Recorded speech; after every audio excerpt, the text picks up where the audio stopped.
तुमच्या डोक्यात काय भुसा भरलाय का सरकारच्या म्हणतोय. आता धनगर समाजासाठी आपण 1,00,000 काहीतरी 1,00,000 लोकांना घर देणार होतोय. आता 1,00,000 लोकांना घर देताना 1,36,000चं घर देतोय आपण. मला वाटतं आत्राम साहेब तुम्ही ग्रामीण भागातून येता, एक भिंत तरी होते का 1,36,000 मध्ये? तालिका अध्यक्ष सांगा बरं. तुमची खुर्ची 2-3 लाखाची आहे, तुम्ही ज्या चेअरवर बसले ते. म्हणजे मला हे समजत नाही काय तुमचं डोकं ध्यानावर आहे का नाही आहे?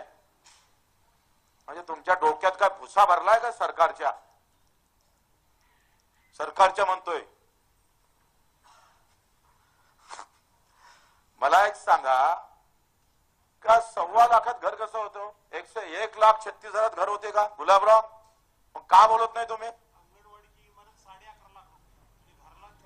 हे बदलायला पाहिजे सावे साहेब. अहो तुम्ही एक सांगा, 1,36,000 घर जर कोणी बांधून देईन ना, मुच्छीन दाढी काढून टाकतोय